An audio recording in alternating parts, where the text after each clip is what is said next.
Yo, what's going on, everybody? Welcome back. It is a brand new episode of the Dana White Contender Series breakdown. We're talking about week 5. It's going down tomorrow night. It's Tuesday night Contender Series. We've got a great set of fights to break down, and you know that we can't go it alone. My co-host is always Gordo Gambles on this program. If you guys missed last week, it's because you didn't hear me say we're on the Plays and Fades YouTube channel. Don't make that mistake again. Go rectify that. Get subscribed right now. Gordo Gambles, Plays and Fades YouTube. What's up, my brother? How are you? I'm doing quite well, man. I think we got a very good slate of fights this weekend. Happy week 1 of the NFL season to those who celebrate as well. I hope I got enough blue on for you guys. You can see my alliances there, but no, I think this is a very fun card. A lot of interesting matchups, and I think it's going to make for a decently entertaining one to say the least. We'll make our comments about last week when it comes time to, but when we're able to go out there and find some green. So hoping to do that again. Looking forward to talking fights with you. Hell yeah, brother. And of course, the 1 week I can't make it to New Jersey, all my underdog plays are hitting. The decision prop on plus 300 against Will Curry, that hits too. I was just like, wow, what a week to not make it to Jersey. But in any case, we've got a great, well-requested guest, right? Every time he's not here, the people light us up. They say, what are you doing? We're not holding him down. He's always welcome. It's our brother from another. Pierce is in the building. How are you, my man? Well, probably a good thing you didn't have me here last week because I didn't like anything. And I'm like, you know what? Let's parlay Will Curry. What could possibly go wrong? And I just proved to myself that Cage Warriors always let you down. But we're ready to rock and roll with this entertaining card we got tomorrow. I wouldn't say I have any bets, but looking forward to some of these fights. It'll be fun to watch. And we'll mention Alex Pereira probably a couple of times later in this show. Heck yeah, brother. I think that this is an interesting card from a prop perspective. When I was looking at it, I feel like there's a lot of clear paths to victory on this card. I'm curious what these numbers are. I haven't looked at a lot of these betting lines. You guys know me. I like to just do all the research and then kind of look at the betting lines with you guys as we do the show. So we'll probably share some things on the air. What I will say off the rip, guys, is if you're not familiar, Yousri Belgaroui, he's a returning Contender Series alumni. So if you guys weren't around for last season, we talked about him. I think that we were all pretty bullish on him. I know I certainly was. And he was taking on Tulio. If you guys didn't know, he had Lyme disease before that fight. I didn't know that, right? The betting market probably would have been affected if they had known that. But I can say he's from the Northeast in terms of where he trains at. I've had Lyme disease before. It can make you really lethargic. It can really fuck up your system. So honestly, after the fact, like he looked like a shell of himself out there, I was like, man, did he just get old overnight? What happened? And I think that a large part of it was the fact he was a little bit under the weather. He wasn't feeling great. But on top of that, Tulio, he's a guy that they've brought back, that they gave another chance on Contender Series. So I think that we've seen, they've kind of had this habit of bringing guys back that they want to see get signed. So we got a fascinating set of fights, and that's the returning alumni that we have to reference off the rip. But with that being said, we can move along to these fights. Did you have something Can you I want to add lead with, something Pierce? real quick? Of course. Yeah, Of so you course. said he had Lyme's disease. I think we had a guy that had Lemon's disease, Mr. Tata's Hugo Kana a couple weeks ago. So, maybe we'll bring him back next year without the lemons. Hey, we'll try, man. We'll absolutely try. But no doubt there. I think that we're going to talk about body composition and a few other things along the way here. I think that's a great point to make off the rip. But the place that we'll start, we got to talk about it. We got to talk about the elephant in the room, Gordo. And I don't mean to put you on the spot, but Canadian MMA, brother, it's been fucking just like, flooring out recently. We have the minus 2,000, dropped the ball on Contender Series. That's a tough one. I thought she was going to do well. Didn't go the way that we expected. But then Kyle Nelson over the weekend. Tough run of it, man. Tough run of it.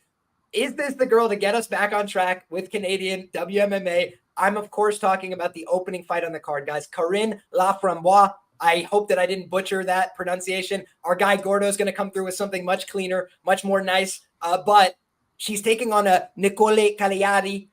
Sounds like an Italian name representing Brazil. And it looks to me like it should be a fun fight. How do you see this one going? Can Canadian MMA get on the fucking board? let's do a little story time here, because some of you guys who follow the channel, I had my Canada hat on last week. Last week was supposed to be a good week. We had a -2,000 favorite, the #1 ranked female prospect in Canada. Me and Liam were happy. I was back home in my setup. I was watching fights with my dad for the first time since Christmas. It was nice. We finally get to see Canada succeed. I was telling him, like, hey, this girl, man, MMA Barbie 5-0. She's huge. She's jacked. She's facing this fighter who they don't have any promo on her. Her promo is just her just bouncing around like, ooh, yeah, like, let's go. Like, oh my God, she's going to murder her. And then she gets knocked out stiff in one of the craziest knocks I've ever seen. And we just sat there in silence. And I'm like, hey, Dad, how you doing, man? What's going on? And I'm like, that's just Canadian MMA. And I tried to will it into Kyle Nelson. But, I looked at the slate last week. I'm like, oh, man, we need some Canadians to bounce back. And what we gave? What they gave us? They gave us Corinne Laframboise. And if you guys don't know what framboise means in French, that's the raspberry. She's just the raspberry. And I wasn't familiar with her too often. I remember the name a bit too much. But, I go out there and look at her. I'm like, is this really the type of girl to bring us back into success here, into a win? And it's really tough for me to be too bullish on the side of things. And what we do have here is a very even matchup on the odd side of things. Laframboise is someone who is coming off a bit of a layoff. She was supposed to fight last year in Contender Series, but got her fight canceled because she was pregnant. And that is definitely an interesting way to pull out of fights. I think Hugo Kana had that same thing happen to him earlier, but they let him fight anyways. I think it was all good to go. But in this matchup here, I do think when she's coming back after a few years off, there's a lot of things left to be seen about her. She's 35 years old. She's getting up there. She's someone who, almost like Shannon Clark's, likes to utilize that physicality, is a very, very solid grappler. Laframboise is someone who I do think, once she gets on top position, is someone who can threaten position, and she has been able to beat this lower level of Canadian competition. She's also fought a decent high level competition, Manon Ferriot, fighting good fighters over there, UAE. She's been up and down with level of competition, but what she has shown is a solid level of competition a solid ability to fight on the ground. Her opponent here, Nicolle Caliari, is someone who we don't have the same amount of tape on. I think it's harder to go out there and really see her full skill set, but looks like a solid striker, able to go out there, utilize some technicality. I think he's going to be the crisper striker of this matchup, because Laframboise is kind of stiff on the feet, is able to be hit in certain spots here, but someone who has been controlling the map before, someone who has to work on that ground game, but someone who does seem to be the younger fighter making improvements. At the end of the day, after a long-winded breakdown, I do think that Laframboise could, of course, have a ton of success on the mat. That's her path to victory. I do think she could lay in control time, threaten some submissions down there. At the end of the day, despite my Canadian biases, I might go against her here. Caliari is someone who I can see making more improvements. It's a lot easier for me to picture a younger fighter, Caliari, here making improvements, rather than a 35-year-old coming off a giving birth, right? As much as I want to cheer for Canada, I can see Caliari making those improvements. I think she's a very physical fighter in her own right. I think she can utilize her striking and win the moments on her feet. At the end of the day, although I'm cheering for the Canadian, and I don't know if I have any action on this one, I did end up picking the more dominant striker, someone who I do think is still making improvements on the ground, at Caliari, in what should be an interesting fight. I do think Laframboise's success relies on the ground game. There you have it. So the Canadian, not extremely bullish on the Canadian. However, I think that you referenced where she could have success here, which is the ground game. I do think she's very competent in terms of her ground game. I talk about some things that differentiate people that have success with their jiu-jitsu and MMA and people that don't. One thing is anchoring yourself when you go for arm bars, triangles, things like that. Otherwise, you end up looking like Joe Selecki or one of these guys that gets picked up sideways, slammed on your head, and then you're on a meme for a while. Not ideal, right? So you need to have these ways to stop people from slamming you. Defense is, paramount, right? And I saw that from her when she's working through these positions. She's very patient. She had a girl in an armbar for like 15 minutes, just like, all right, I'll break it again. I'll rip it this way. I'll go this way, back to the triangle. She just seems very fluid in her transitions on the mat. As for her striking game at 35 years of age, coming out of the great white north, I'm not sure I'm extremely bullish on that aspect of her game. So perhaps that's where the Brazilian will have her success here. She's a little bit greener, but definitely has a little bit more athletic upside, I would reckon, in this one. Pierce, how do you feel about this matchup, my brother? Do you think Corinne Laframboise has a chance here? No, I don't really know who's going to win this one, and it's lined about how I feel this fight should go. I mean, both these girls are awful grapplers off their back. Bryn probably is the one that's going to have grappling success here, because that's kind of her game, whereas you get to the clinch, find the trip takedowns, which could be a bit concerning because Caliari is really bad off her back. She'll elect to just throw elbows off her back than try to work up. But I don't know. You said she's coming off a pregnancy. You know, she got that triangle choke in her last win. Maybe that triangle ain't gonna have the same squeeze like it used to have. But yeah, I don't know. I really can't get a good read on this fight. I see some people playing the under, but I mean I don't know how the under. I guess the under probably hits if it's a Corinne sub. I guess Caliari does have a striking advantage, so maybe she can find a KO. But I tend to lean that, like, in this fight that I expect a lot of grappling. It's either Laframboise by submission or you can just play a GTD line just because it's women's MMA and we're getting about 50% on the odds there. Yeah, that's an interesting shout for sure. I do think that the Caliari girl looks like she has pretty good ground and pound to me, which is the one downside I would think there is number one. I wouldn't be surprised if she took the fight to the mat at some point, which could put her in danger, but also just seems like she likes to work out of that top position. And also, I think some of her better wins, if I'm remembering correctly, what's the name of that girl? It was the Itzel Esquivel fight. She was able to get on top several times in that fight and have a lot of success. And it was kind of back and forth as well. So I think that the Caliari girl, she's been fighting since she was young, and she's been getting a lot more experience. So for me, I feel like she's probably the side here. I think she's coming on. Corinne Laframboise, I think she's probably submission or bust in this spot. If it's a close decision, that wouldn't surprise me either, but it just feels like Caliari is going to do more work over the course of the 15 minutes until she gasses out a little bit late. She tends to come out with a lot of aggression, a little bit front loaded. She does a lot of movement as well. So I think she looks good in the striking phases oftentimes, but I do worry about what the pace looks like if she comes out hot early and then is trying to keep it going in round 3.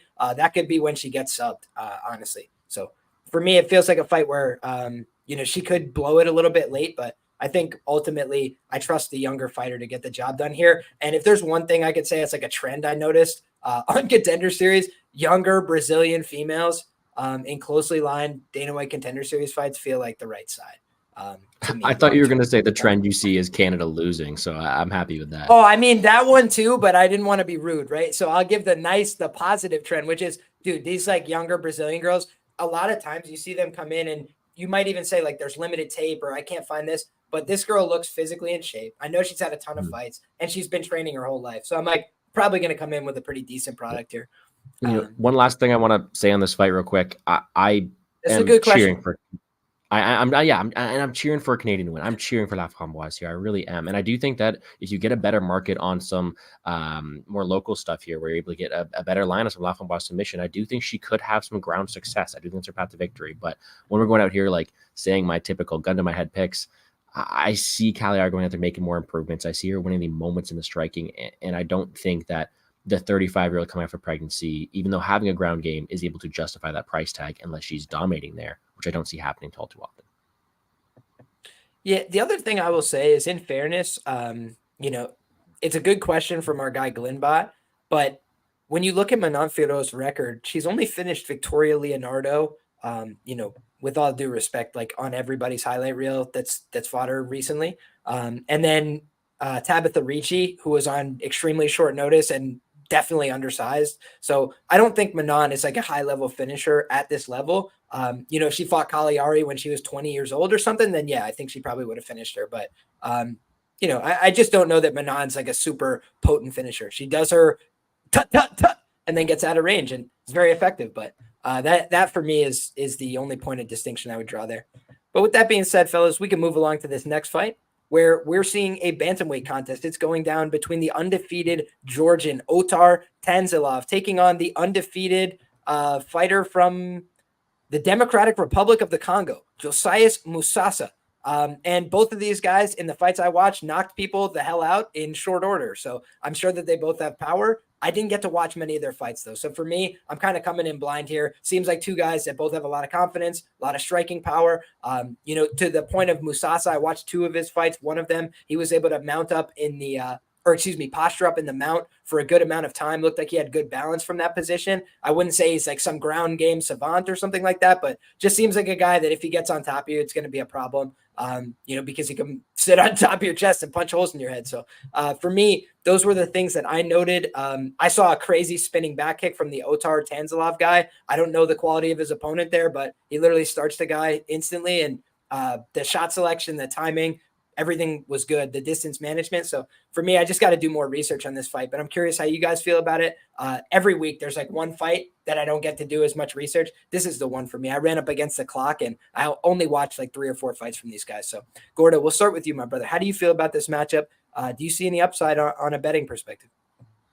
Yeah, I have to really look at the prop market for sure on this one. I think it's one where you could make some credence to the underdog. I think when we look at bantamweight fighters, not many have more power than this Musasa guy. This guy brings heat. He throws with fighting intention. He does have some very heavy hands, and he is just a power puncher. It's another way to put it. He really lacks that technicality you would like to see, especially in comparison to Otar here, but a guy who is just a threat to finish a fight at all times, and that is reflected by his 100% finish rate, undefeated record, and all those wins except for one coming in the first round. Like, the guy is just powerful. Now he is willing to brawl. He is someone who is more erratic with it. He doesn't have that same technicality, but he will bull rush you, look to get in boxing range, and if he connects, does have the power to go out there and have success. He's still relatively untested. Haven't seen his ground game too much. Haven't really seen him dragged into deep waters, but you know that he's always live for a finish at any time here. And he's facing a guy here in Otar Tanzilov, who I would consider the more technical fighter, a guy who does have a better kicking game, a guy who I think has a better point fighting style, although I don't really know if that's his game at all, but technique-wise, Tanzilov is a guy who I do think has the ability to go out there and throw kicks, manage distance, be the harder guy to read, be the guy who's able to pitter-patter and win volume exchanges, and a guy who is able to wrestle if his life depends on it. Now, does he want to all the time? Definitely not. Maybe he want to this one? Maybe. By the way, the KO Wizard, sick nickname. Forgot to mention that. But I think Tanzilov's a guy who just has a more diverse skill set, and although the KO shot is always there for Musasa, Tanzilov seems a guy who I think I can trust to have a more well-rounded game, whether it be the point fighting with his kicking, whether it be the power of his kicks as well, or even the ability to wrestle down the stretch. Although he does have a questionable cardio and has a ground game of his own right, he is a guy who I do think has more paths to victory in this matchup, and a guy who I do think can go out there and have success. Betting wise, I was hoping for a better line because I thought this fight was very heavily implied to go inside the distance, especially with their records. And I was thinking maybe gets a better line on a decision for Tanzilov, but it's only, I think, plus 300 right now. And I think you could do better than that. So to me, it's a fight where I do think Musasa's path to victory is reliant on KO power. He's a guy who will crash the pocket, throw fighting and intention. And you know what? Maybe he's able to land that powerful shot. He does have the fight ending shot. But aside from that, Tanzilov should manage range, should offer kicks of his own right, should threaten to drag Musasa in the areas he hasn't been before, and potentially even wrestle shot get to that. I think Tanzilov have more paths. I will be picking this matchup, but the Musasa KO one is always live. Fair play, my brother. And yeah, just scanning his record, he does have one loss via punches in the amateurs on the IMAF scene, it looks like, or even before that, maybe. All the way back in 2018. So his first ever fight, he did lose via TKO. So it's always possible, right? A puncher's chance. On the Musasa side of things, I'm just looking to see if he has an amateur record. He had one canceled amateur bout and then got right to it. So shout out to him. Musasa, he's done all his work as a professional, seemingly. But Pierce, how do you feel about this matchup, my man? Is there anything that you like on this fight? Yeah, a lot of people are on the Musasa money line, and when you look at like Otar's recent fights, I understand why they want to do it. I mean, Otar, he likes to have the kick in range. He kind of reminds me of like a great like a Wish Zabit, where it's like he has a lot of that kicking style where he likes to be flashy with it. But the UAE fight for Otar is probably a lot of the reason why people are taking the dog shot here. This Denise guy was kind of just pressuring forward, and Otar, I don't know what the hell was wrong with him that fight. The dude gassed after like 6 minutes, and the finish was just very fucking odd from the jump. I think he like punched him in the eye, and the Brazilian dude reacted funny, and the ref stopped it. So he was very fortunate to get a win there, but yeah, I don't know what to think of this Musasa guy. He is very athletically gifted. I mean, that's the one thing that stands out is this guy's just overall raw power. And while he's only been fighting MMA for like less than 2 years, so it's like, I mean, you can tell this dude is not a technical savant. He's kind of just throwing for the fences, and he's got power for days. So I guess you can maybe look at his round 2 fight for Musasa where against Diata, where he maybe it was kind of a hectic start. He got dropped like twice by Diata in the first round, but start of the second round he calmed down. He seemed to be a lot more patient with his hands, which was maybe good to see that he's not like gassing out extremely hard after 5 minutes, but that's not the worst look for Musasa. I just look at this matchup and Gordo kind of touched on it. Otar is probably a lot more well-rounded. He's more complete of a fighter, whereas Musasa is probably more of a fighter, if that makes sense, where he's going to go for it more. And Otar is probably not someone that's going to oblige to a dick swinging contest. So if Musasa can close the distance, crowd the kicker, and maybe he can hurt him in the pocket, but yeah, I don't know. There's so many question marks on Musasa for me to want to make a play, but I understand why people are doing it. It's just Otar is just he's shown me more substance in his game, and it's I mean minus 200, probably dog or pass at these odds, but I don't know. This Musasa guy seems way too green and raw for me to want to bet at these odds because I think it might be too soon for him. Just a brawler with power, man, but that power is terrifying. Yeah, I think you guys hit on a lot of good points here. And honestly, that, I didn't have a lot of tape that I watched, but that rung up with my analysis as well. It just seems like both these guys could probably knock each other out. But the guy who's probably a little cleaner with his technique is the Georgian here. So it should be a good, fun scrap. I'm excited to see how it shakes out. Shout out to our guy Glimbot. Hit the like if you don't mind. It helps other people find the show, and it shows a little love and support. We appreciate that. And we hope that you're enjoying the show. So if you are, drop a like, and we'll keep it moving. Next up, we've got our returning. Could be a sneaky. I was gonna say could be a sneaky over at plus money if Otar wants to just dance around, try to evade the forward pressure. So plus 110 for the over. Maybe wait. Say that again. Oh, I was just gonna say, even if he decides to go out there and shoot a takedown and try to mitigate the power. Yeah. I mean, I don't consider him a big submission threat at all, but the only thing I worry about the takedowns is that Otar's controls kind of shit, and Musasa just seems like the type of guy that's just gonna just explode out of positions like Derek Lewis. So maybe wait for under steam to come in. I expect people will play the under watching the tape, but the over gets like plus 150, I guess. I would probably take a stab just because Otar kind of has that decision style to him. I know you the decision prop. Maybe what is it, plus 300 right now, plus 325? Yeah, probably would want a little bit more than that, but I don't mind that look because Otar's kind of a weasel. Fair play. I'll have to do a little bit more digging on that one because I could definitely see it ending early. I don't know that either one of those guys are big on defense, but I'll definitely watch more tape and come away with a better read.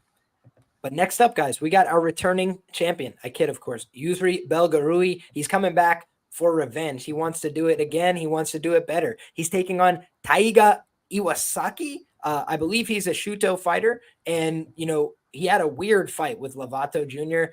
If you guys know who Lovato Jr. is, he's not a fucking joke at all. He's a very, very serious fighter in MMA, but also in jiu-jitsu, he's world class. So don't know why that fight was booked except to make it a squash match for Lovato, to be clear. So for me, I don't know what the vibes are on this guy. I don't mind leading out here. I did watch a couple of his fights. I didn't come away blown away by his skill. He's a guy that likes to cage push. He likes to push people against the fence, go for takedowns. His takedown game is all right.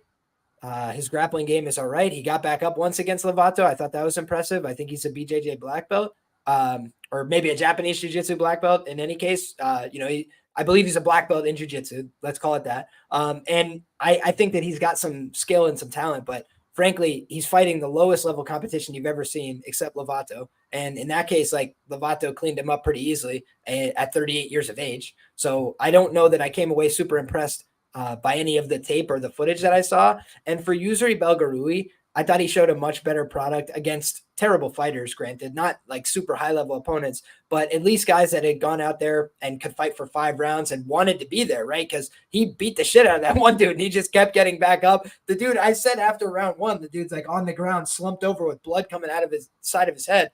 And he just kept fighting like a gangster. So was it bullish that he didn't put that guy away? Maybe not. But I think, honestly, he just wanted to get his cardio work in and not go too hard, and it just looked to me like he could fight at that pace all day, picking him apart with the knees, the length, his ability to fight from the outside. And if he's not getting taken down in this fight, I think he's going to box this guy's face off. So yeah, I kind of just think that Yousri is a much better striker in this fight. And if it plays out on the feet or in the clinch, I think he's going to win that fight. But if it gets to the ground, obviously that's the path I think for Iwasaki here is to just implement his ground game, force a guy who's long and lanky into awkward positions, maybe get on his back, yank him backwards over his center of gravity, things like that. But for me, I'm not super bullish on his chances, honestly. I feel like he's fought a pretty fugazi strength of schedule. And the one time he fought a real fighter, he got cleaned up in the first round. For Yousri Belgaroui, that Tulio guy's not a joke. And he went out there and fought him hard for 15 minutes when he was not in a great position. So for me, I just feel like he's a guy that's going to show a better product this time. What do you think about this one? We'll start with my guy, Gordo. How do you feel, my brother? Yeah, this is a weird one for me because I do think when you look at it from a grand scheme of things, it's like, yes, Belgaroui is the type of guy they want to have success. He dropped the ball last time. He has a good strength of schedule going out there and fighting kickboxer, a good frame, and a guy who seems like a guy who can go out there and compete, a guy who they seem to want to have inside the UFC here. I look on the other side of things and I look at the Iwasaki guy, and he's doing what he's got to do against lower level competition. He did get run through it, like you mentioned, that one matchup, but his last one after that, it was a lot more cage push, a lot more wrestling, a lot more back to the basics, and a style that I do think could go out there and give some problems to Belgaroui. But I think at the end of the day, these are two guys who want to primarily strike, and the range, the level of experience, the timing, the technicality is all on the Belgaroui side. And with that frame, with that level of competition, I do think he's someone who is set up for success here. He is someone who I do think should be winning these fights, and a guy who I do think I would have to pick to win this one.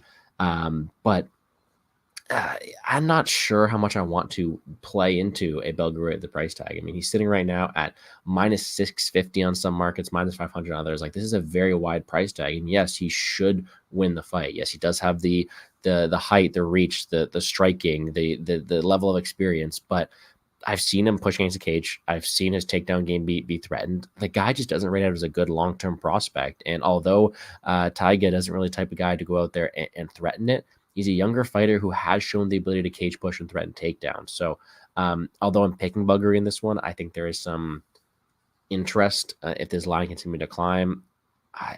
I'm not saying Iwasaki was going to go out there and just dominate him in the wrestling in this fight, but if he cage pushes for a while, takes away the steam for Belgaroui, there's some ticks in the area and Lyme disease flares up. Who knows? And I do think, although I'm picking Belgaroui, the line is wide in this matchup. Yeah, I gotta admit, I'm pretty stunned by some of the prices that I'm seeing on props. So I'm just gonna shut the fuck up and keep those to myself until they open on domestics. But yeah, I'll just leave it at that. I'm pretty surprised by some of these props on this fight. Pierce, how do you feel about this matchup, my brother? Buddy, you don't need to hide it from me that you want to play the Belgaroui round 3 prop. I don't really have any hot takes on this fight. I mean, it's a fucking massive squash match. Iwasaki is awful. He couldn't tell you a redeeming quality about this guy. And Belgaroui, he's got that Alex Pereira connection. That's originally why they brought him on, because he trains with Alex Pereira.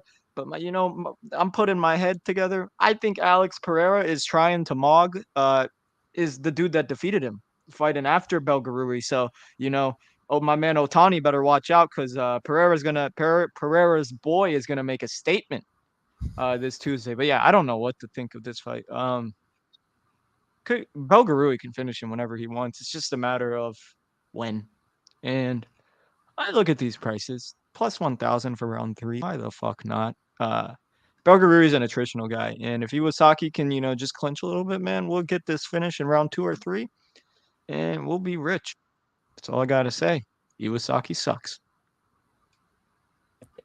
I love your directness, Pierce. I think the truth is somewhere in between. I don't think he's the worst fighter I've ever seen, but he's never beaten a serious fighter. That's kind of the way I would put it. I think that he's a guy that he's got some athletic potential, but until he's tested, I really can't say that I'm sold on him. And what I did see against Lovato was a guy that had one explosive burst to get back up to his feet, and then he just got completely audited in the jiu-jitsu. And, there's no skin off your nose for that, but I think that in this matchup, if he's not pushing the grappling, he's going to have a really hard time, because Belgaroui is just way more credentialed on the feet, been there for way longer, fought better guys, tested himself against more people, different places, fought Adesanya, fought Pereira multiple times. Like, you just go through the list and then you look at his Fought Lyme MMA disease too, bro. credentials.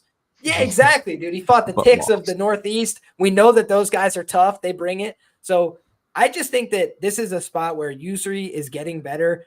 He showed off better takedown defense and better anticipation as well, I thought, in some of the recent fights that I've seen, which is he's looking for the knee as people enter. He's looking to clinch people up and then use the fact that they're trying to get close to him to land those knees to the body. And I posted something on X earlier. If you guys aren't following me at LiamPicksFights, I'd encourage you to do so because I post a lot of cool shit. But in any case, I'll share it right now if you guys want to see this. And hopefully I don't get banned, of course, for just sharing a little bit of kickboxing greatness with you guys. But if you watch, I said that Yousri Belgaroui uses that lanky frame. And if you see right there, he gets to that knee to the body. And it's just a very effective shot. So if you want to cage push all night with a guy who's fucking really tall and going to knee you in the body, we've kind of seen the knees to the body were what did in Pat Pitlick, right? It was literally just one simple maneuver over and over and over again. The right tool applied over and over works. And I just feel like in this fight, this guy's not going to have answers for that. So to your point, Pierce, I think he will break down over time. I would not be surprised to see bad shots, bad takedown attempts, getting a little bit loosey-goosey with positions. I've seen him fall out of positions against not good fighters. So yeah, I have a lot of skeptical hippo eyes about this guy. Oh, talking about two guys that I don't have skeptical hippo eyes about. We have a fantastic fight. I would say one of the better fights of the season so far in the lightweight division. It's going down. Cody Steele is taking on Quemuel Ottoni. And this is a fight between, a guy that beat Alex Poatan Pereira at 185 pounds. You guys heard me correct. He's at 155 pounds today, and it's the first time he's ever made this weight class to the best of my knowledge. I looked through his topology, 170s, 185s. He is now at 155 pounds. And you guys will go back and look, right? The body transformation is substantial. This guy used to just kind of be a guy, right? He just looked like an average guy off the street that just so happened to know a couple of maneuvers, how to throw the hands a little bit. He didn't look like a very functional athlete. And the guy that beat Pereira would get his ass beat by a lot of people in the UFC. And Alex Pereira today would just kill him, right? But when you look at the time, how was he able to have that success? Number one, he wasn't a pussy, right? Like a lot of people, you see Alex Pereira, and it is a natural human reaction to not want to fight him, to not want to engage, to not want to exchange, to try and wrestle and grapple at all costs. This guy did not do that. He was willing to stand in the pocket and throw with him. That's why his grappling had so much success, in my humble opinion, because the way you get a lot of guys taken down in MMA is to get them thinking about striking. And as soon as they do, you wrestle them. That's the way, because if they're thinking about wrestling, anybody can solve that problem. But if you get them to think about something else, then do it, it's a lot easier to get to your offense. And I feel like we saw this guy, Quemuel Ottoni, show a ton of, physical changes over time. But a lot of the losses and a lot of the difficulties he's had have been a result of size. Like guys that are just hulking him around, throwing him to the ground. The one fight that I have to say, I have skeptical hippo eyes and don't understand what happened. If somebody wants to present me with a plausible scenario, I'd be open to it. But how did he lose to Kleber Souza?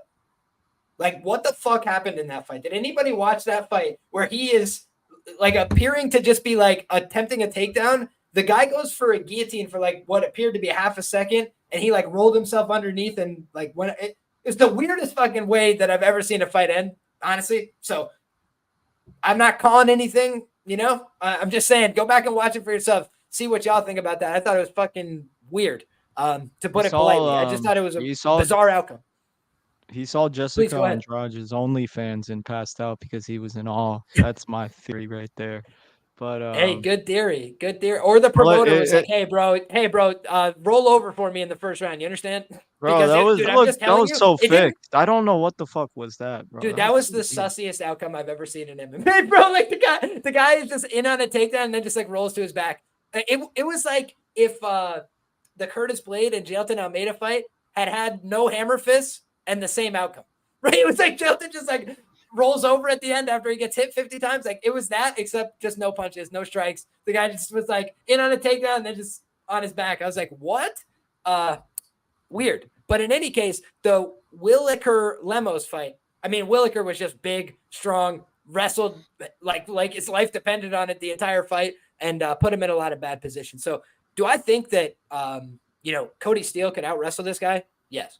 Plain and simple, because Cody Steele has gone out there and wrestled big guys. He's won matches at 170 pounds before plenty of times in jiu-jitsu. That's not a problem for him. For me, I think the danger factor for Cody in this fight is if he's engaging in the striking with this guy for too long, because Ottoni is number one, a guy who stood toe-to-toe with Pereira, did not give a Frenchman's fuck, and just kept throwing with him. And guys, Pereira was rocked multiple times. That is why he was able to put him away. He just kept staying in his face, and Pereira was like, how is this guy doing this? Like, why does he want to keep throwing with me? He like broke him mentally. So the submission is a mere formality, guys. It wasn't like it was like, oh, jiu-jitsu levels. It was nothing like that. It was like, get to the ground. Like, he just like kept horsing him around after punching him a lot on the feet. So you got to understand, this is a guy that has a nice submission on his last fight, right? But it was all set up with the work he was doing on the feet, the work he's doing with the pressure, with the hands. So I feel like Ottoni is one of these guys that he's a very dangerous striker. He's a guy that's had a lot of experience in a meaningful, setting, and he looks to have changed his life and his, physical makeup before this fight. I thought to myself, like, the biggest star on this card is going to be Cody Steele by a mile, right? No, the biggest A side on this card. Let's go take a peek. Quemuel Ottoni is second to Yousri Belgaroui. But look at that. We've got 3 guys with over 40,000 followers on Instagram. And guys, if you remember last week, Will Curry was the hot leader with 16,000. So that's why I always say you got to pay attention to these kind of things over time to see if there's actual, merit and star power to these guys. And like, for me, I wasn't sold on Will Curry and all the Igor Cavalcante. They've got 10,000 followers to rub between them. These aren't guys that are like really pushing units. So until they do that, the UFC is like, 50-50, right? Bo Nickel, these guys, the reason they come in and they're minus 2,000 is because they've got 80,000, 100,000 followers. People know who they are already. They're already household name. And so for me, I do think part of this line is the fact that Cody Steele in the US, a known guy, a known commodity, a guy who's very talented in the grappling, super legit on the ground, BJJ black belt. I think his striking has come a long way. He's gone out there and knocked out 3 guys in a row, and 2 of them are 19 fight pro MMA veterans, but they're Texas regional scene guys. And he's only had eight fights, amateur and professional. Meanwhile, Ottoni's been out there with these fucking killers since he was young in the game. He was fighting Pereira, a few fights deep in a pro career, and he seems to have gotten more serious, not less serious over time. So for me, I think this is an honest, competitive fight. I wanted to love Cody Steele coming into this one, but I think both these guys are fucking legit. I think both these guys have like a real UFC upside. Who is the UFC crying in their coffee if they have to sign Ottoni? No, they are not. Are they crying in their coffee if they sign Cody Steele? No, not at all. But here's the one thing I would say that tips me slightly to the Ottoni side. Ottoni kind of needs to go right now, right? Pereira's storyline is big right now. All these kind of things, it's kind of contingent, right? Cody Steele is going to be a big name in MMA, whether he wins this fight or not, I feel, because he's got the real underlying skills. He's got the work ethic. He's got the drive. He's got the championship level experience in Brazilian Jiu-Jitsu. He's a guy that can go out there and do everything right now. So for me, if he loses this fight, he gets set back. Hey, you know what? Right back to it, get to work, and then he goes back on Contender Series next year. He gets a contract. So that's the kind of way I see this going. I think Cody Steele is the real deal Holyfield, but it might just be a little bit too much too soon. He's a guy that's only had 6 professional fights, and now he's in there with a guy who's a real dog, who's cutting to an optimal weight class, who's probably going to be 175 pounds tomorrow. I think there's huge question marks, right? Because question marks equal an unknown. I don't know what he's going to look like at 155, and neither do you. But if he comes out there as the best version of himself, we know that this is a guy that can take a good punch, give a good punch, mix it up in the grappling. He just seems like a pretty complete fighter. And I think that Cody Steele's got one path to dominate this fight, which is if he grapples. He's been saying, I'm going to knock this guy the fuck out. I'm going to go out there and show my hands. He's a guy who likes to go implement the hands. He's done it 3 fights in a row. And I just worry, if you fall in love with your hands and you want to go out there and swing with this fucking Brazilian killer, you might just find yourself in a harder fight than you expected and start to get a little fatigued. Things start to go a little sideways. So for me, that's where I think this fight could go wrong. But I love both these guys. I'm excited that they're getting this opportunity. Maybe the fight of the season for me. So Pierce, we'll have you start us off with your thoughts on this one, my brother. What do you think about this matchup? Do you like a side? What are you thinking? Yeah, do you have that video I posted on my Twitter of Ottoni entering the ring? If you don't mind showing the people I'll that, pull I it mean, up. I'll pull it up, of course. yeah, this guy's got aura. I mean, you can ever since he beat Pereira, bro, it's like this guy has been feeling himself. And If I'm being a buck with it, I don't know what type of fighter Otani's going to be after the 2-year long layoff, but I mean, overall, I'm just not very impressed with his game. Yeah, he's tough and all. He kind of just stayed in. Yeah. Look at this. Look at this, man. He got motion in the ocean, bro. Am I right? Do you mind replaying that again? The first couple seconds. Look at that motion.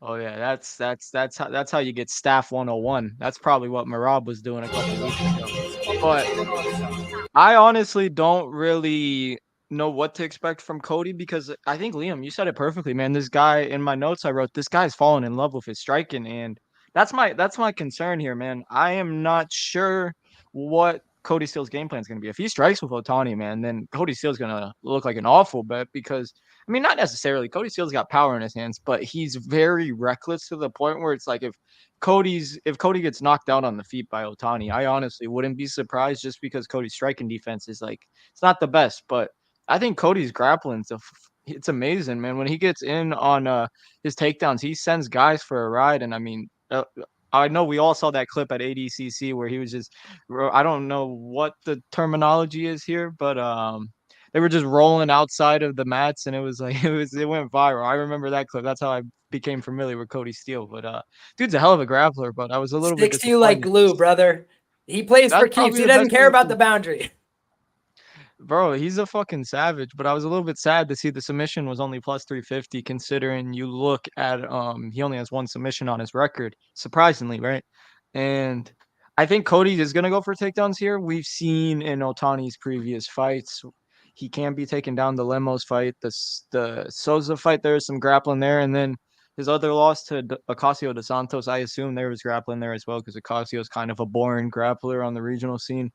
And I mean, if Cody does that, that's probably the path to least resistance. But I just think there's too many questions on Ottoni because he did look in phenomenal shape. And while I really like Cody in his upside he provides, I think he's a little raw right now. I think he'll be a great fighter maybe in 2 to 3 years when he can round out his MMA game because it seems like he can't really blend the striking and wrestling together well. I feel like his shots are very telegraphed in a sense where I don't know. I just think Cody still needs a little bit more time to develop as a fighter, whereas Ottoni, I have no clue what the fuck to expect. People are saying I saw some comments that he's at Fighting Nerds. I don't see any pictures of him at Fighting Nerds. I see him with like Protez in them, but yeah, I mean if he's at a good gym right now, I'd be a little bit worried laying this type of price on Steele, considering that Otani's a big question mark. But did Liam? I know you do your research. Did you see Ottani was in a pillow fighting championship against Marcus Perez like 2.5 years ago? I did not see that, but that is so Shame on funny you. to me.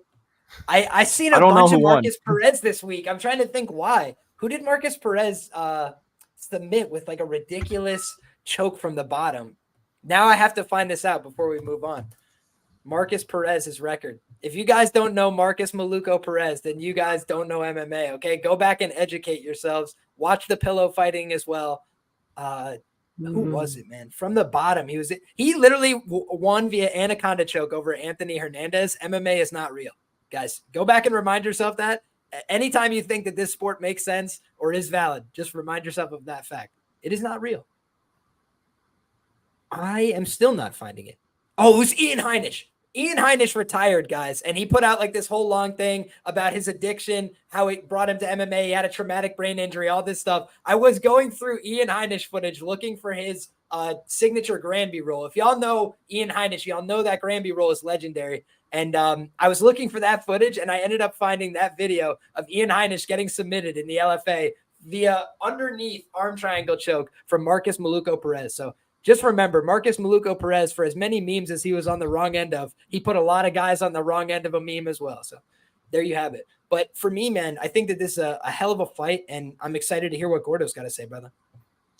Yeah, I think it's a really, really tough one. As you mentioned, a fun one. I think both these guys have the ability to go out there and compete in the UFC, and I think it's a pretty high level matchup. I think when you look at a guy in Cody Steele, I think he projects as a good fighter long term. He's still coming into his own. He's rounding out that striking, but a guy who has solid cardio, solid entries on his takedown. We know he's got the jiu-jitsu game, and if his hands are rounding it out too, he's a guy who I think he can compete. He is pretty reckless. I still have to see him face adversity and how he goes out there and fights there. But I like the guy's power. I like the guy's physicality. He's a guy who I do think projects decent. Ohtani's a guy who I do think is very well-rounded. I think the best attribute about the guy is just he's not easy to beat. And just because he's not like he's really tough, he's really durable, he's got good striking, he's got good power, he's got good ground game. Like he's just good everywhere. Is he like the best anywhere? I don't necessarily think so. And I think that the major reason why he beat Pereira was just his physicality and his toughness. But a guy who I think that is definitely beatable, and although he's always going to be in there, always be pushing fighters to the limit, a guy who I do think can be beaten in diverse aspects. I think because of that, I am going to side with the Cody Steele side of things. I like to say beforehand, anybody taking a shot on Ottoni, I do not blame you because an underdog price tag and a guy who is more proven, who is as well-rounded as he is, I understand it. But I'm sided with Steele here. I think Steele's a guy who just not only projects out better long-term, but a guy who just I think can have more paths to winning this one. On the feet, I don't think Ohtani's a certain type of guy to go out there and just one-shot power KO Cody Steele. I think Steele can continue to go forward, continue to improve those hands. And although that's probably the worst path for him, I do think he can just hold his own. And a guy who I do think to be a better offensive wrestler, win minutes that way, is a guy in Steele. I do think his cardio as well. I do like his ability to go forward. I do think more times than not, he's able to win the optics, able to mix the takedowns, threaten submissions, and able to win this fight. I do think he projects to have a decent ceiling here. And although it's maybe not his time now, a guy who I would like to bet on in the long run. Very close fight. I do not fault anybody either side, but I did side with the Cody Steele side. Hell yeah, brother. One thing I want to do is I want to just show off the face-off so everybody has an idea of what we're dealing with here. This guy's fucking huge. That's one thing that you just want to keep in the back of your mind here. I respect Cody Steele, and like I said, he's done great at welterweight grappling matches. But frankly, like this is a size difference, right? Like I see a pretty substantial size difference here. And I also talked about Cody Steele's body composition. Insanely good body composition. He's not tall, but he built out his frame. So he has a lot of muscle for this division. But the one thing to think about is this Ottoni guy, he had to have made serious lifestyle commitments in order to make this weight class, period, point blank. No doubt about it in my mind. And we did find evidence of not only a jiu-jitsu black belt in the Instagram stock, but the aforementioned photograph. Somebody said that they saw a picture of Ottoni with the Fighting Nerds bros. And I'd say definitely Prates and the crew. I see the steak logos in the background. That does tell me it is more than likely the Fighting Nerds location. I know they sponsor the Fighting Nerds as well as Cayo Barajo. So I think that that's something that we definitely want to pay some credence to. Also, seeing imagery of him grappling with Ian Gary, Damian Maia, the shoot the box guys. This guy's been training with good opponents. He's a black belt in Brazilian Jiu-Jitsu. He's not somebody you want to sleep on. I'll just leave it at that, right? He's got great wins, and he looks to be in great shape. New weight class is a huge unknown, and I think Cody Steele is the real deal Holyfield, but don't be surprised if he's back on Contender next year, with 8 fights, 10 fights under his belt, and he's ready to go. But I think this might be a setback for him. I think it's going to be a great fight. And last but not least, guys, we got Navajo Stirling, the pride of the Anzacs, taking on Phillip Latu, the doctor. And I saw the worst officiated fight I've ever seen in my life when I was watching Phillip Latu's tape. It's a remarkable thing that he did not die against Alvin Hines. The referee just seemed to have no concept of mixed martial arts at all. At some point in the end of the first round, he intervenes as though the round has ended. Then our guy Latu drops like he had been put out, right? He's acting like he's TKO'd. He's sitting down in the corner. Then the referee is get up and tells him to get up. Then they restart the fight. It was the weirdest sequencing I've ever seen. They just restarted the fight. It looked like 5 minutes had passed. Then they restart the fight standing up. And then they fight for another minute or so. Then the 10-second clapper. And this dude's just getting beat up on it. And then to make matters worse, he comes out and still fighting tough in round 2. And then all of a sudden the dude's grabbing on for a choke. And he did tap. You asked me, he absolutely tapped. He kind of did, the one tap, let's see if they do something. And the guy lets go. And then he turns in and his corner's saying he didn't tap. It was the whole fucking fiasco. Terribly officiated fight. So if you guys want to have a little laugh, go watch the Alvin Hines fight. It's on YouTube. And if you need the link, I will share it with you. But in any case, I think that this Latu guy, he's got a lot of power, but he's fighting absolute J-Brones. He's got knockout power, fighting very, very poor competition. The one guy that he knocked out, Maurice Morris, was exhausted at the 2-minute mark of that fight. He was completely spent, had nothing left to give. Dylan Potter is a guy that I bet a lot of money against on Contender Series when he was fighting Caio Barajo. I bet Barajo by knockout at plus 400. He absolutely splattered that guy in similar fashion. So no disrespect to Dylan Potter, who we wish well, but it was just a kind of matchup that I felt was very favorable. As for this Navajo Sterling guy, do I have some questions about his grappling? Certainly. I think that's like the big question mark, but do I think this is an opponent that's going to test that? Not really. I think the Latu guy shows a lot of heart on the ground. I don't think he shows any technique on the ground. For the most part, he's getting thrown around, put in terrible positions, getting choked by that Hines guy was not a very bullish signal. I think he was virtually knocked out before that. But in any case, I just wasn't really thrilled by what I saw from that guy in the wrestling, the grappling, anything like that. I thought he seemed like he was easy enough to take down and didn't have the most athletic build I've ever seen, to put it politely. Then when you look at the Navajo Sterling side, he looks like an action figure, bleached blonde. He's got a very interesting kind of look. And I think that he's got skills to pay the bills as well. He's a very patient striker on the feet, uses a lot of lead leg work. He's a switch stance fighter as well. He can operate out of both stances quite well. He's just a dangerous fighter for my liking. And he might not go out there and finish everybody. I think that's one thing you got to be cognizant of in his fights is he's very patient. I don't think he's going to go out there and try and force it. But he does chip away with offense over time, looks to work the body, looks to work the legs, attacks at all levels. So he's a guy that's going to be tough to deal with. And honestly, I just don't know that Latu has conditioning to go 15 minutes.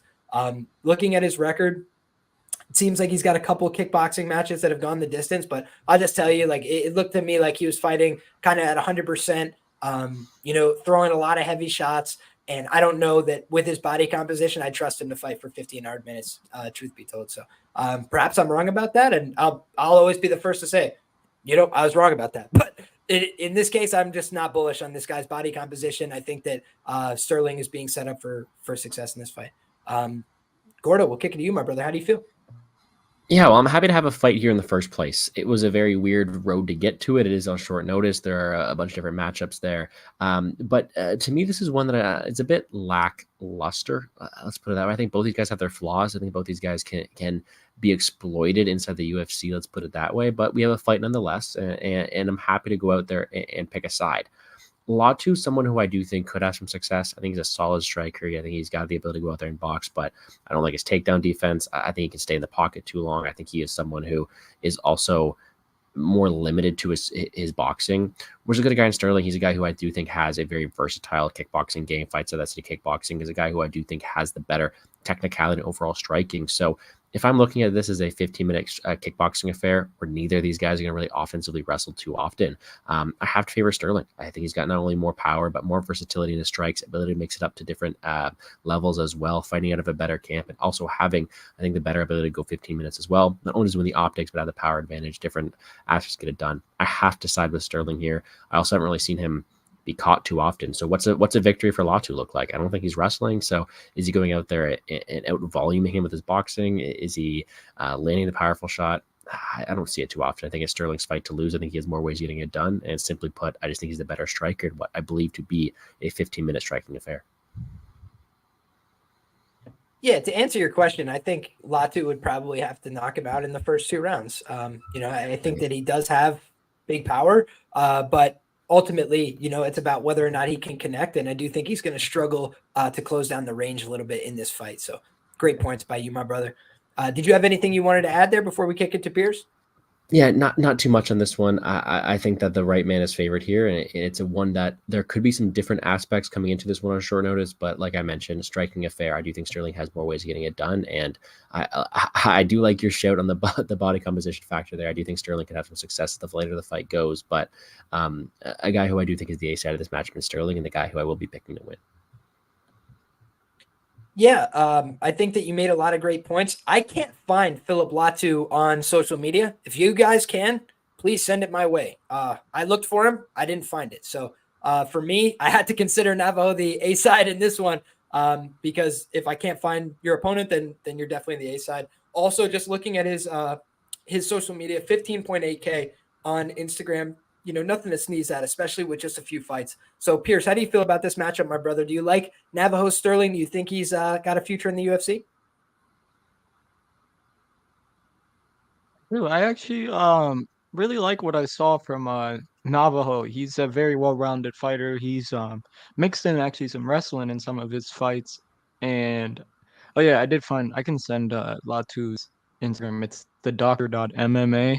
He actually, I don't know if it says it on Typology. He trains at Elevation Fight Team, so I think his Mhm. cardio is honestly not that bad in this matchup because he always throws hard. He's got that Muay Thai style where he's just throwing for the fences, and he's got that big, powerful left hook. But my issue here is that like I like Navajo's game as like in this against this type of style in Latu, where Latu's going to be throwing hard. He's going to be trying to land big in the pocket, but I don't think Navajo is going to let him get close. He's got that jab. He feints a lot. Good teep kick up the middle. His style is mainly breaking guys later in fights, and I feel like you can even give Navajo some grappling upside here if needed. I mean, Latu's did lose the Goozy Hines. Goozy's good heavyweight prospect. We'll probably see him on Contender Series come next year, but yeah, I still think that's potentially an avenue for Navajo if he wants. I don't think he'll go for it. I think he'll just kickbox from range. He is a bit passive at times, so it makes me interested in the over here at a pick'em. I think Navajo is live to maybe pick Latu apart and maybe finish him late, but I will say Navajo's young in his career.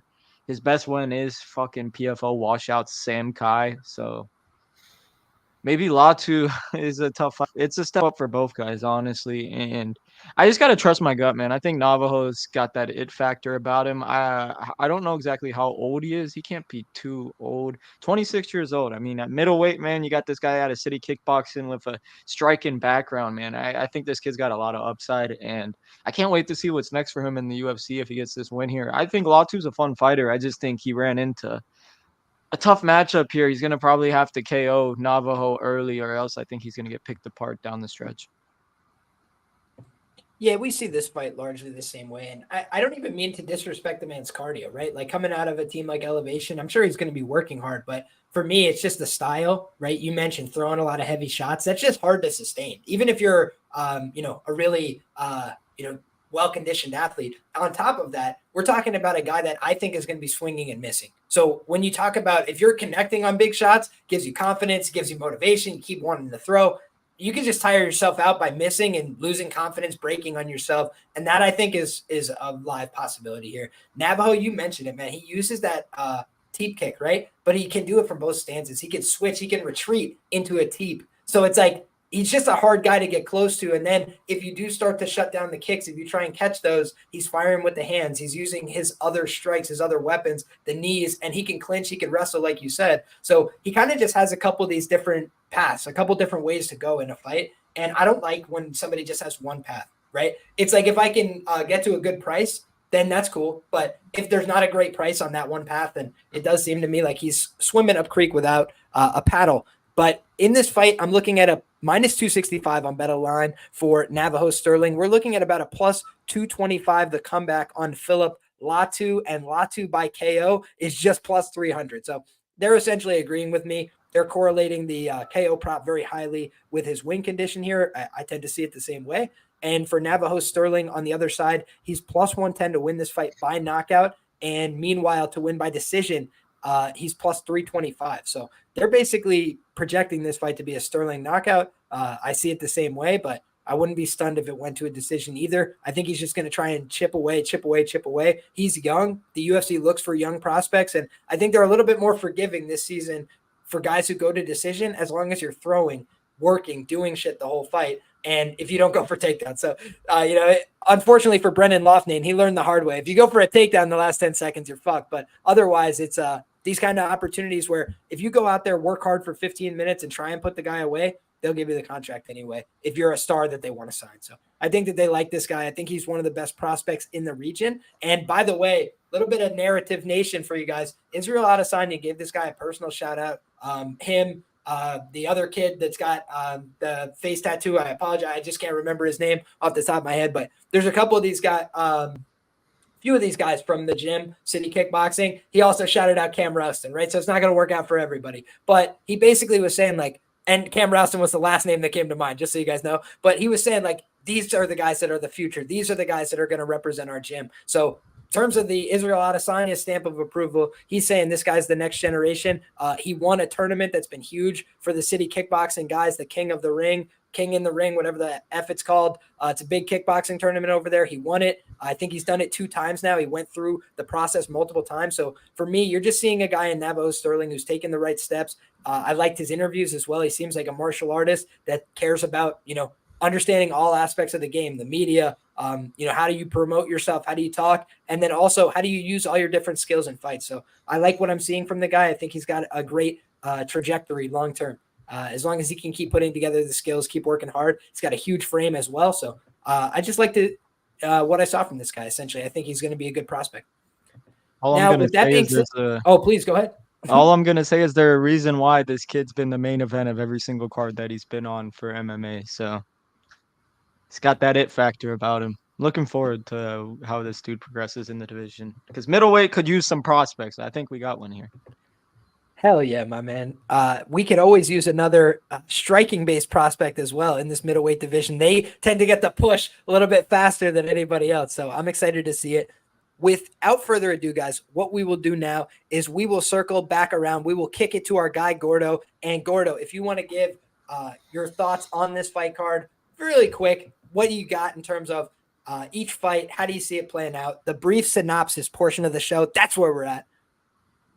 Yeah, we'll summarize this one quick. First fight of the night, we have Corinne Laframboise representing Canada against Nicolle Caliari.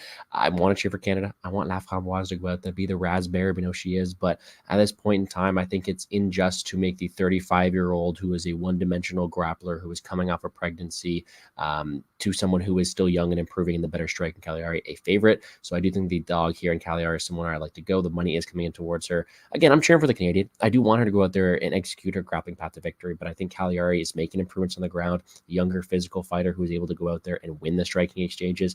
I just think it's unjust to have her as the underdog here at this point in time. So I will be taking the shot on Nicolle Caliari. Tanzilov versus Musasa. And yes, both girls are shredded, but different points of their career.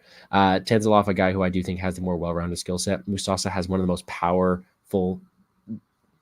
most power I've seen in that division, man. A ton of power in those hands, willing to get into those brawls and always live to finish a fight. But the guy with more, let's say, ability to win the minutes and mix it up. I think Tanzilov has the ability to go out there and extend this fight. Better minute winner, better kickboxer, better guy to manage distance, better wrestler if it comes to that. Of course, Musasa is always live to go out there and land that powerful shot. But I do think that Otar is a guy who's able to have more paths to getting it done, be the more tested guy here and have some success.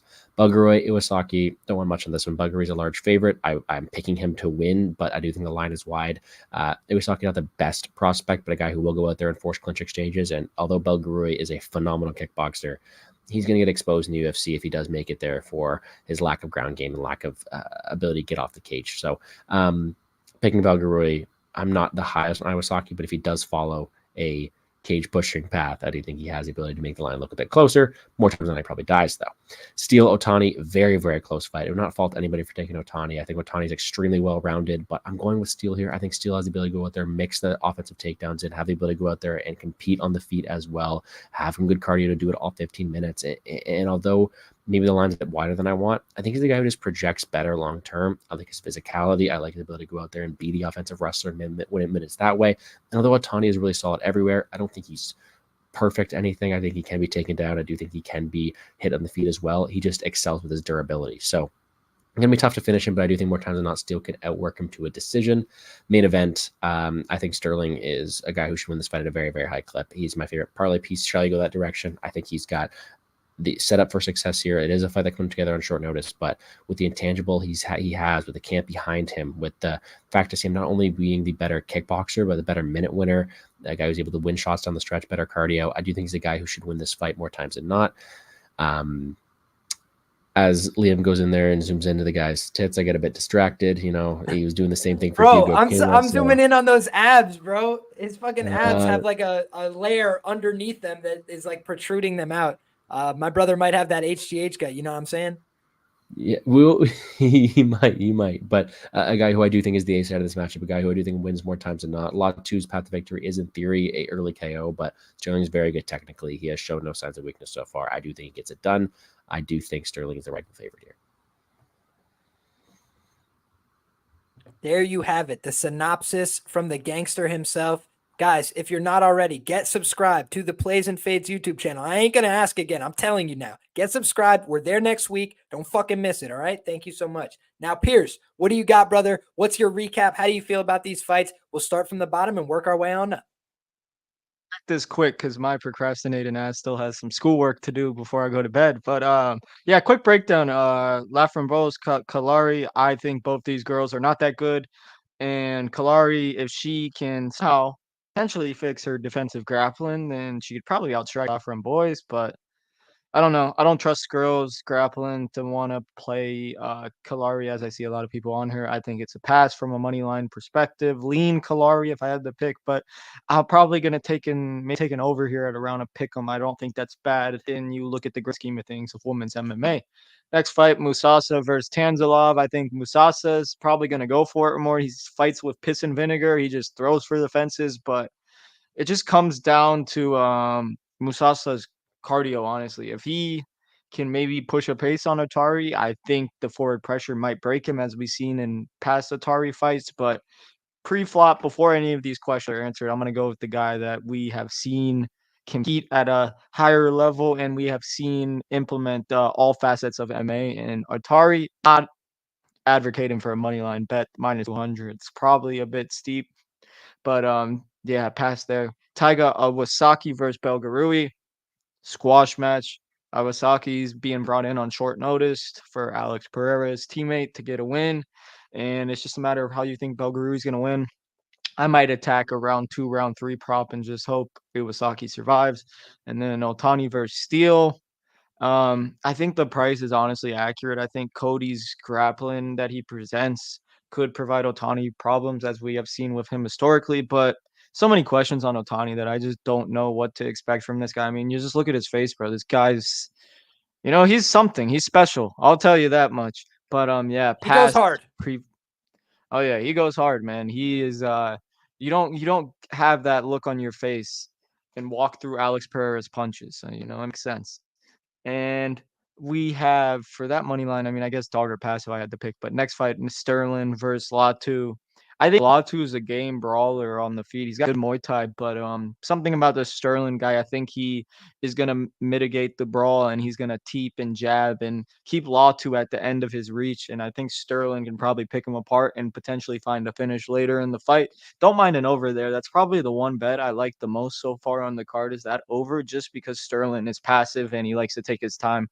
Where I guess maybe it's a bit concerning if Latu goes balls to the walls early, but yeah, I think Sterling gets it done, man. I think if I had to pick a play, parlayed last week, it didn't fucking work. Maybe Belgaroui Sterling parlay for the hell of it. I don't think I'll pit, but if you want to play that, I think that's a good chalk parlay.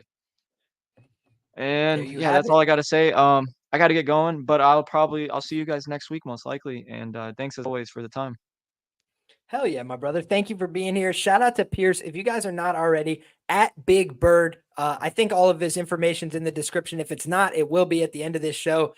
We weren't sure if Pierce was a game time decision today, but we appreciate him rocking and the man's doing school and making time for this. So we really appreciate you, brother. Thank you so much. God bless and good luck on all your schoolwork. And we'll see you very soon, my man. All right, Gordo. I'll wrap things up then for the squad, and I'll talk about my thoughts on these fights really quickly. The first thing I'll do, guys, is I'll just tell you the God's honest truth, which is I need to do a little bit more tape, so I'll have better write-ups, thoughts on all these fights by tomorrow. I've done a lot of tape. I want to do even more to just make sure I have a full feel for all these fighters and a great feel on the props as they open up on domestics tomorrow morning. But I'll say for this first fight of the night, guys, look at the Brazilian steroids. Look at the physicality. of the younger fighter here. I think unless she gets submitted, this should be a very winnable fight for her. I think Corinne Laframboise is a solid fighter. She's been in there with good girls. She's done the damn thing, but she's up there in age. She's not the kind of person that the UFC is admittedly looking to try to sign. So I think she's going to go out there and try and put on a solid performance. But unless she gets the submission, I would not be bullish on her chances. That's how I currently feel about this one. The next fight up is Otar Tanzilov, and he's taking on Josias Musasa. This is the fight I know the least about. Both these guys look like brick shithouses. I have to say, Josias Musasa looks like the better athlete, frankly, just in terms of body composition right here, looking at these two guys standing off, but he's a little bit less experienced. He's a little bit more of an unknown. He's got good ground and pound, good power, but his cardio is certainly a question mark, right? Hasn't been deep into fights. So for me, I have to do a little bit more research and see if I want to get invested here. But as of now, that fight looks like a pass for me. So next up, we'll talk about Yousri Belgaroui. I think that this is a fight that they tried to set up for Belgaroui to succeed. I do not think that they brought in his opponent to do well. That being said, his opponent has a grappling path, I suppose, right? We've said Belgaroui a little bit less developed in the grappling. He is working on it, though. He's training on the East Coast. And for me, I think he's probably getting better every day. I think the physicality edge may be there. I think he could hurt this guy on the feet. And I also think that he can hurt him in the clinch, which is where this guy likes to operate. I think he's got good knees. I would not be surprised if he hit a counter takedown at some point on this guy. I've just seen him get thrown around a little bit physically, and Belgaroui is a big guy. I think he looked weak physically last time out. I think he will look stronger physically this time out. And I thought we saw a better, more mature version of him in the fights that he had since Contender Series. So is he fighting the highest level at Levels Fighting Championship or whatever the hell that's called? No. But is he out there against other competent pros that have fought, winning fighters? Yes. And this guy has not fought any serious pros except Lovato, who absolutely made him look like child's play. So again, that's what's supposed to happen if you fight Lovato, but I'm just not sold that this guy is somebody the UFC had on their radar and wants to bring in. I think the opposite is true. I think they wanted Yousri Belgaroui last year. It didn't work out, and they brought back both guys from that fight. So I feel like this is a time where Belgaroui might be his last chance. Got to go capitalize right now. I think he's going to. So give me Yousri Belgaroui to get the job done there. I wanted to love Cody Steele in this spot, guys. And my guy, Dravi, hit me up. And Dravi's very sharp. If you guys don't know him, then go back and watch some of the shows I've done with him. But find him on Twitter at Dravi. Very sharp guy. I think it's Dravi _ but don't crucify me, guys. Go find it yourself. In any case, very sharp guy. And he had hit me up early in the week and said, like, yo, have you looked into this fight? And I started looking into it, and I was like, yo, he's got a great point here. These guys are both solid. These guys are both great prospects. I really like and respect both these guys. I think Cody Steele is a beast. I think long-term, he's got a super high ceiling, but I'm just worried that it's a little bit too much too soon. Very good fighter coming in. He's a guy that's had a lot of competition experience. I don't think he's going to falter in a big moment, but I just think he's got a tough opponent. Ottoni is a guy that's a complete unknown, but what he is big, strong, physical, can take a punch, can give a punch. He's a Brazilian Jiu-Jitsu black belt, and he's a bit of an unknown, right? Never seen him at 155 before, but I can tell you just looking at him, guys, Cody Steele's a big lightweight, and he looks way smaller than this guy. This guy fucking beat Pereira.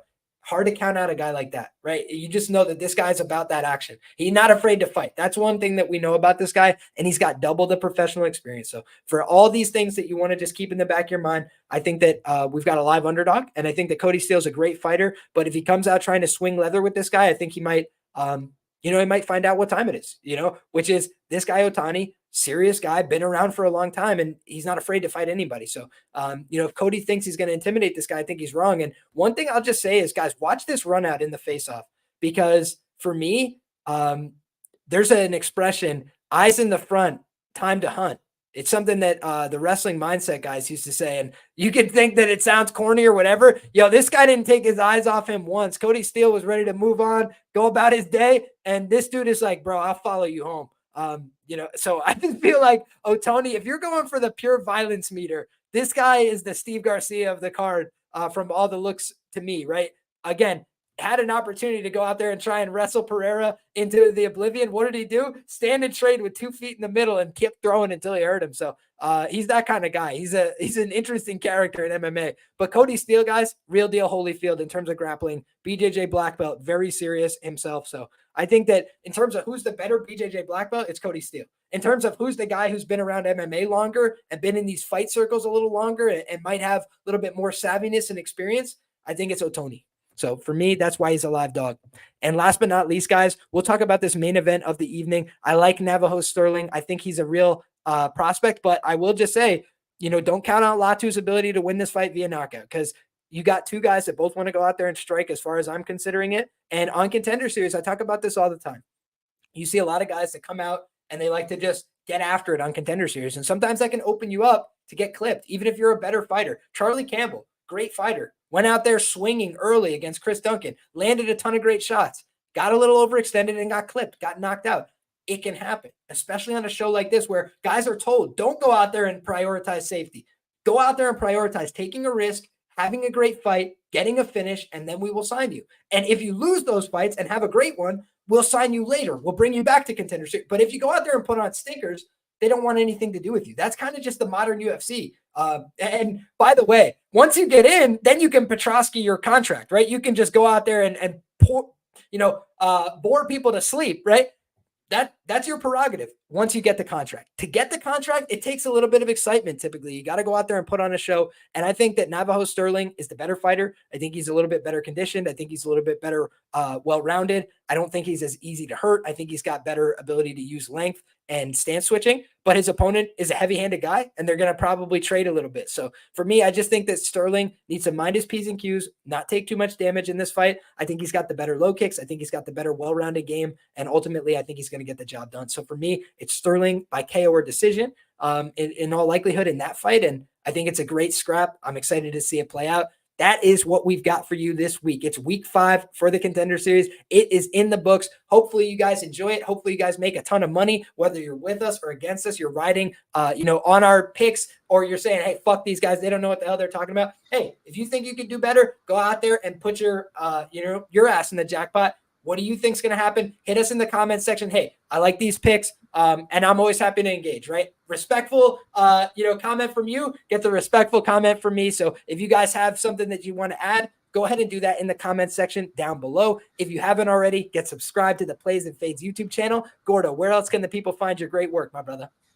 That is it. I also do some work for Establish the Run, where I have some DraftKings content on there. So check that out for a huge UFC no check card. But Plays and Fades YouTube channel is where it'll be. Week 6 next week. Let's see if Canada and Laframboise can get it done after Shannon Clark. You never know anymore. Let's see if we can go back to being a Great White North. Hey, cheers to the Great White North. I think we're all rooting for them right now, just to break the spell, right? Let's get one over the finish line. Just pity. Exactly. But I do think it's a tricky one, right? It's a great fight. So for me, really competitive fights this week. Fun stuff. I'm excited about it. Bigger stars than normal on a Contender Series as well. I'll have a ton more information posted on Patreon overnight. I'm going to continue working on it. But for now, we got a great show in the books, I feel. So I'm excited about it. I'm going to go back and timestamp this for your viewing pleasure. God bless you all. Have a wonderful evening. If you don't mind, on the way out, drop a like, share the show with a friend. Get subscribed to the channel if you're not already. We have so many people that watch this show and don't subscribe. You wonder why you missed the content or you're not here live. Hit that notification bell as well. It's the one way you say, hey, Liam, I never missed a live show. Thank you so much. God bless you all, and come back next time. We're having all the same fun again.